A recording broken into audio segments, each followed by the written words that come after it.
né? Bom, concordando com o Marcelo falou, realmente é um conforto, né? Quase que único, nos dias de hoje, falar de direitos humanos numa mesa como essa, com vocês, numa instituição como essa, né? Se não é aquela coisa, completando as frases que a gente mais ouve, lá vem aquele pessoal dos direitos humanos.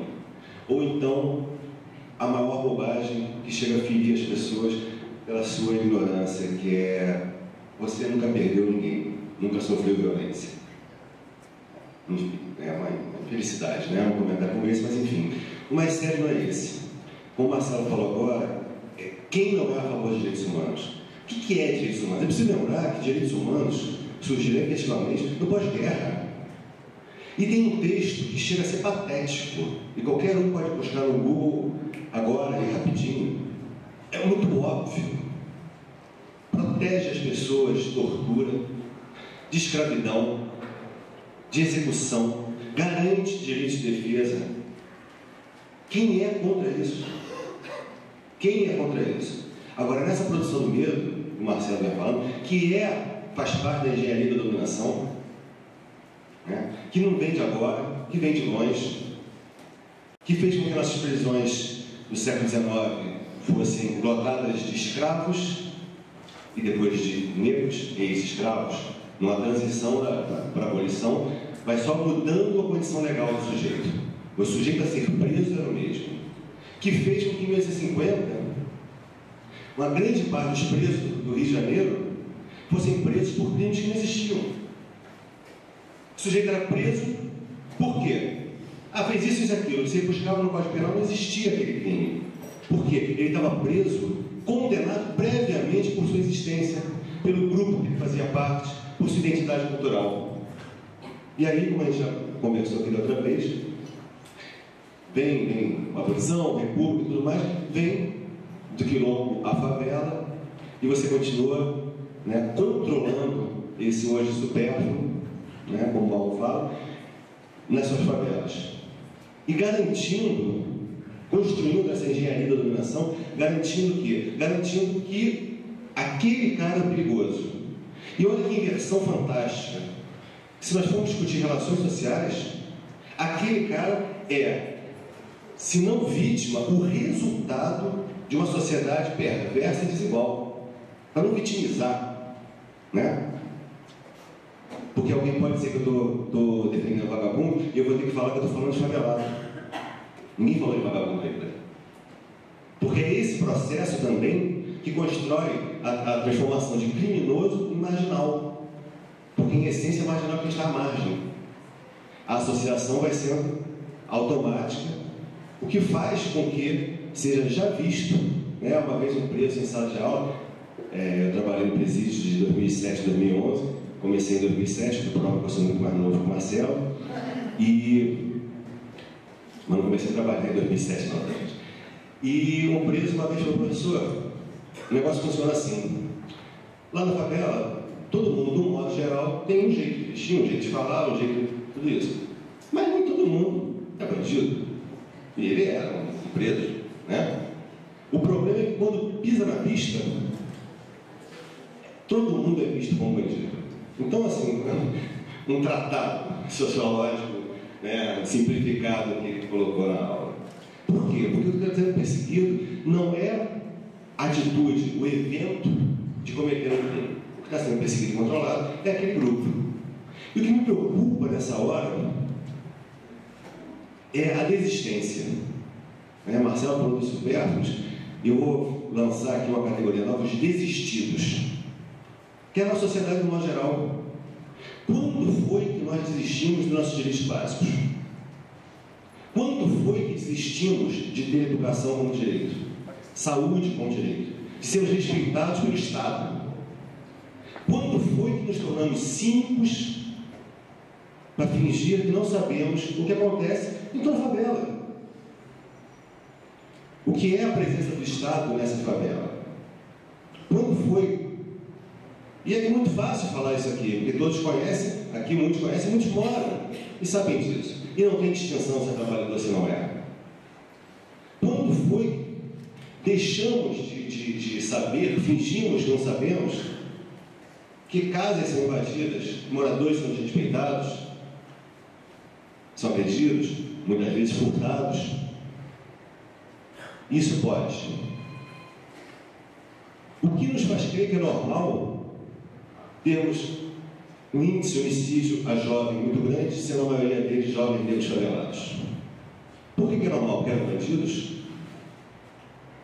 Todos são bandidos. E se fossem bandidos? E o direito de defesa? Quem aqui topa colocar na mão de um policial ou de populares ensandecidos a resolução sobre sua vida? Porque depois a pessoa aparece morta e executada, com um tiro na nuca a 2 metros de cima para baixo, cena clássica dos autos de resistência, né, da execução. E dependendo da origem da pessoa, isso não é uma notícia muito propagada, muito discutida. Por quê? Possivelmente um bandido. Por que possivelmente um bandido? Era negro? Era favelado? Então a gente está fingindo que não percebe a questão dos direitos. E o que me preocupa, né, concordo também com o Marcelo quando ele fala que é muito oportuno discutir isso agora, porque é essa desistência da população com relação aos direitos. Já ouviram aquele papo, época de campanha, todo mundo fala em educação. Mentira! Não é mais o tema principal, nem para demagogos. Hoje é segurança. É muito mais inteligente para quem quer dominar. Porque diante da emergência do medo, né, diante do pavor que você tem de perder a sua vida, você não vai discutir o resto. É primeiro resolver isso. E pior que resolver como. Querem, claro que tem uma situação de violência. E a principal delas, para mim, é a ausência de direitos. Viver numa sociedade onde direitos não são dados, e isso é naturalizado, direitos são desrespeitados pelo Estado, e isso é naturalizado, é a própria violência. Não existe violência maior. Então o que a gente tem que discutir é essa questão. É o resgate do direito. Concordo plenamente com o Marcelo do nosso papel pedagógico, enquanto cidadão, né? Enquanto professor não, enquanto cidadão, de levar as discussões, e concordo com a centralidade da questão do direito na luta pela transformação da sociedade e dentro da classe. Não temos mais a grande aglomeração operária e temos como aquilo que nos une a ausência do direito. Porque na verdade nos une mesmo. Porque se o favelado é a principal vítima da ausência de direito, nossa sociedade chegou ao ponto que democratizou a falta de direito. Porque ter plano de saúde caro não é ter acesso à saúde, não é ter o direito de saúde. Então, se nós tivermos chance de conversar um pouco mais com as pessoas, elas vão descobrir que elas estão defendendo sistemas que são contrários a ela. Não podemos ter como política de segurança aquartelada em comunidades inteiras. Já que é para provocar, eu discordo desde a origem da UPP. Desde a origem, porque desde o nome UPP. Porque se pacifica, se você atua para pacificar uma comunidade, você está determinando que é uma comunidade violenta. E você está reforçando o estigma sobre aqueles moradores todos. Você está reforçando o apartheid que nós vivemos no Rio de Janeiro. Você está reforçando a política do medo. Isso é cruel, isso é perverso. As divisões maniqueístas fáceis não correspondem à realidade. O Marcelo falou, os fascistas, os progressistas. Não, isso é uma bobagem. A coisa é muito mais complexa, nós devemos ser mais inteligentes. Hoje, nessas discussões das intolerâncias, ouço muitas pessoas falar assim, esses evangélicos fundamentalistas, bobagem, vamos discutir os fundamentalistas. Em sala de aula, outro dia, eu tive um depoimento maravilhoso, eu dou aula na pedagogia da Estácio, de uma aluna que falou, professor, eu não aguento mais, eu sou evangélico, eu sou filho de pastor, meu pai nunca tirou um dinheiro da igreja. E fomos jantar fora com uma pizza, e alguém falou assim, olha lá o pastor, comendo com dinheiro fiel. Isso é sério. Porque nessa onda, esse bang-bang que nós vivemos, uma sociedade de bang-bang, uma gente de cara, só um pode ficar em pé, eu acho que muitas vezes nenhum dos dois, né? Aquela coisa, eu tiro ao mesmo tempo, os dois caem. Está sobrando o quê? Sobrando para quem? Então, na verdade, o que a gente tem que fazer é o resgate pelo direito.